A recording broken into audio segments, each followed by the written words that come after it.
100년 전 전왕이 숨긴 팔척귀의 섬뜩한 비밀.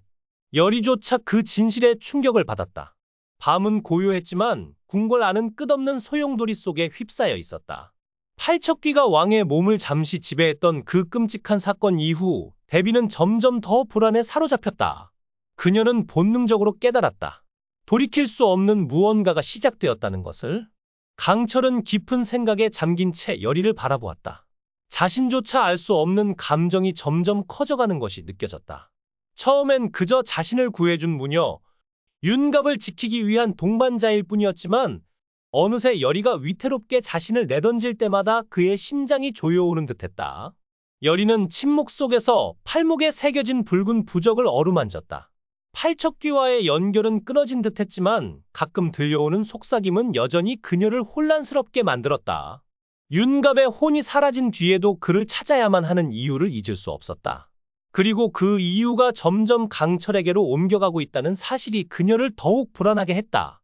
그날 밤 궁궐 안작은 전각에서 열이는 비밀 의식을 치르기로 결심했다. 윤갑의 혼을 부르고 팔척귀와의 연결을 다시 열기 위해. 하지만 이번에는 강철이 의식의 중심에 있었다. 열이는 강철의 몸을 빌려 팔척귀의 기억에 접근하려 했다. 의식이 시작되자 강철의 눈빛이 서서히 변하기 시작했다.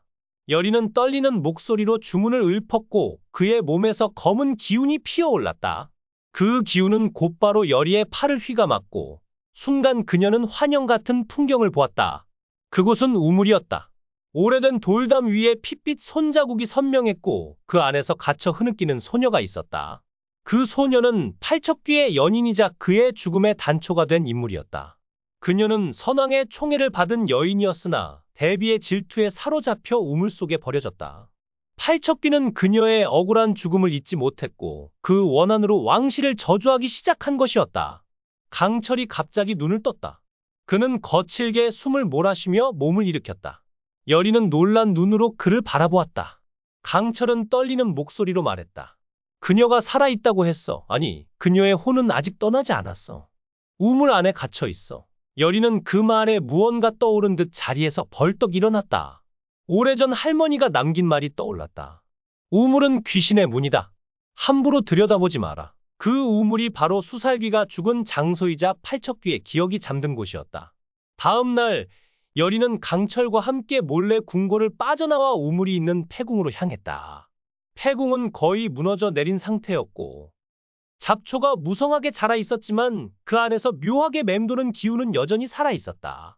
여기서 뭔가 시작된 거야. 강철이 말하며 우물 가장자리에 다가섰다. 열이는 조심스럽게 그의 뒤를 따랐다. 두 사람은 우물 속으로 직접 내려가기로 결심했다. 우물은 생각보다 깊고 어두웠지만 열이는 손에 쥔 작은 부적을 꽉 움켜쥐며 내려갔다. 바닥에 도착했을 때 그들은 믿기 힘든 장면을 마주했다. 붉은 비단 치마 자락이 땅에 흩어져 있었고 그 위에 고개를 숙인 채 웅크리고 있는 여인이 있었다. 누구세요? 열이가 조심스럽게 묻자 여인은 천천히 고개를 들었다. 창백한 얼굴, 하지만 또렷한 눈동자. 그녀는 나지막이 말했다. 나는 팔척귀가 사랑했던 사람이에요. 아직 이곳을 떠나지 못했어요. 그녀는 자신이 죽던 날의 기억과 팔척귀가 어떻게 미쳐갔는지를 천천히 이야기했다. 대비는 그녀가 선왕의 아이를 가졌다는 이유로 질투에 사로잡혀 우물로 끌고 와 직접 밀어버렸다고 했다. 팔척귀는 그 사실을 뒤늦게 알고 미쳐버렸고 그 원한으로 저주를 걸어 궁궐을 감싸버린 것이었다. 열이는 눈시울을 붉히며 말했다. 그러면 이 저주는 아직 끝나지 않았군요. 여인은 고개를 끄덕였다. 팔척귀의 원한이 왕의 몸에 닿을 때 모든 걸 끝낼 수 있어요. 하지만 그 끝은 곧 새로운 시작이 될 거예요. 당신들이 감당할 수 있겠어요? 강철은 단호히 고개를 끄덕였다. 팔척귀는 자신이 품고 있던 분노가 더 이상 분노로 유지될 수 없음을 느끼고 있었다. 열이는 손에 쥔 홍의 부적을 꺼냈다. 당신이 원한다면 이 부적으로 당신과 그녀를 함께 보내드릴 수 있어요. 진심으로 떠날 수 있도록요. 잠시 침묵이 흐른 뒤 팔척귀는 조용히 고개를 끄덕였다. 하지만 그 순간 궁궐 전체가 흔들리는 강한 진동이 일었다. 대비가 움직인 것이었다. 그녀는 저주가 풀릴 위기를 감지하고 자신을 지키기 위해 최후의 봉인을 풀어버렸다. 수살귀가 다시 나타났다. 하지만 이번엔 맹목적인 귀신의 모습이 아니었다. 비교적 또렷한 정신을 가진 그녀는 대비를 똑바로 응시하며 말했다. 왜 나를 그렇게 만든 거죠? 나는 그저 아이 하나를 품고 있었을 뿐인데. 수살귀의 목소리는 차분했지만 떨리고 있었다. 대비는 한 발 물러서며 차가운 눈빛으로 답했다. 너 같은 여인이 내 자리를 넘보는 걸 용서할 수 없었어. 그 말에 팔척귀가 격앙된 목소리로 외쳤다. 그녀는 그저 사랑받았을 뿐이다. 너처럼 권력에 취해 사람을 죽이지 않았어. 두 혼이 격돌하려는 찰나, 여리는 홍해의 부적을 높이 들어 올리며 외쳤다. 지금 끝내야 해요. 이 고통의 고리를. 부적이 찢어지는 순간 강렬한 빛이 퍼져나갔다. 수살귀와 팔척귀는 서로를 바라보며 천천히 사라져갔다. 두 호는 마침내 진정한 이별을 맞이하며 100년에 걸친 원한을 하늘에 내려놓았다. 고요해진 공간 속 여리는 주저앉았다. 강철은 그녀 곁에 무릎을 꿇고 조용히 손을 내밀었다. 그녀의 손을 잡은 그의 손은 따뜻했다. 그리고 멀리서 처음으로 해가 떠올랐다. 붉은 저주의 구름이 걷히며 진정한 아침이 궁궐에 스며들었다. 모든 저주가 사라졌다고 믿는 순간 궁궐 지하에서 또 다른 흔적이 발견되었다. 사라진 윤갑의 혼, 그리고 그를 둘러싼 또 다른 정치적 음모. 여리와 강철은 정말로 이 모든 일의 끝에 도달한 것일까? 햇살이 처음으로 궁궐에 들어온 날, 사람들은 오랜만에 숨을 돌릴 수 있었다. 저주의 기운이 물러가고 밤마다 들리던 귀물의 울음소리도 사라졌다. 하지만 여리의 마음은 오히려 더 무거워졌다. 모든 것이 끝났다고 믿고 싶었지만 어딘가 중요한 무언가가 남아있다는 느낌이 지워지지 않았다. 바로 윤갑이었다. 여리는 강철에게 조용히 말했다. 그날 이후로 윤갑의 혼은 나타나지 않았어요. 아무리 불러도 반응이 없어. 이상하지 않나요? 강철은 무겁게 고개를 끄덕였다. 팔척귀와 수살귀의 혼이 떠났는데도 윤갑이 남아있을 이유가 없다면 그가 아직 떠나지 못했다는 뜻이겠지. 그날 밤 그들은 궁궐의 가장 깊은 곳에 있는 지하궁에 관한 이야기를 듣게 되었다. 공식적으로 폐쇄된 공간이지만 왕실의 가장 은밀한 일들이 처리되던 장소였다. 여리는 강하게 끌리는 기운을 느꼈다. 그곳에 윤갑이 있을지도 몰라요. 둘은 몰래 지하궁으로 향했다. 입구는 굳게 닫혀 있었지만 오래된 벽돌 하나를 밀자 숨겨진 길이 드러났다. 어둠 속으로 뻗은 돌계단, 그리고 그 아래에서 희미하게 들려오는 기묘한 울림. 그곳에는 무언가가 있었다. 아주 오래전부터 갇혀있던 목소리를 가진 기운이었다.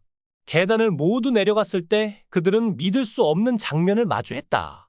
중앙 제단 위, 윤갑의 혼이 억지로 붙들려 있었다. 그리고 그 혼을 억누르고 있는 사람은 다름 아닌 왕이었다.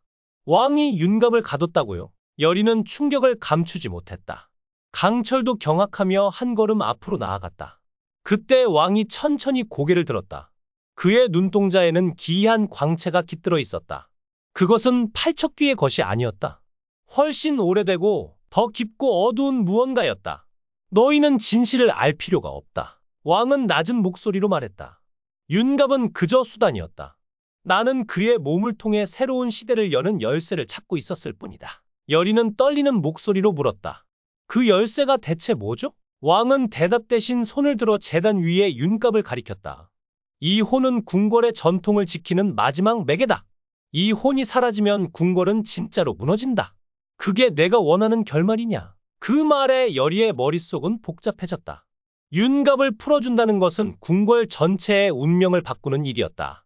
사람들을 살리기 위한 선택이 또 다른 파멸을 불러올 수도 있다는 공포가 그녀를 짓눌렀다. 강철은 단호히 말했다. 그건 당신의 착각입니다. 윤갑은 도구가 아니라 사람입니다. 우리가 지금 지켜야 하는 건 궁궐이 아니라 사람의 혼입니다. 그 순간 제단을 감싸고 있던 붉은 실타래 같은 기운이 흔들리기 시작했다. 윤갑의 혼이 작게 속삭였다. 여리야, 나 여기 있어. 널 기다리고 있었어. 여리는 눈물을 삼키며 달려갔다. 손에 쥔 조그만 부적을 조심스럽게 윤갑의 혼에 댔다. 부적은 서서히 따뜻해지더니 윤갑의 혼과 공명하기 시작했다. 그 빛 속에서 윤갑은 자신의 모든 기억을 펼쳐 보였다. 그가 왕의 명령을 받아 팔척귀를 이용했던 순간, 진실을 알고 괴로워하며 강철의 몸을 빌려 진실을 알리려 했던 순간들까지 모든 기억이 여리와 강철의 눈앞에 펼쳐졌다. 마침내 윤갑은 미소 지으며 말했다. 이제야 끝났구나. 고마워, 열이야. 그 순간 윤갑의 혼은 천천히 빛으로 흩어졌다. 제단은 조용히 가라앉았다. 왕은 바닥에 주저앉았다. 그의 눈동자에서 기운이 빠져나가자 마치 수십 년을 한순간에 늙은 듯 피폐한 얼굴이 되었다.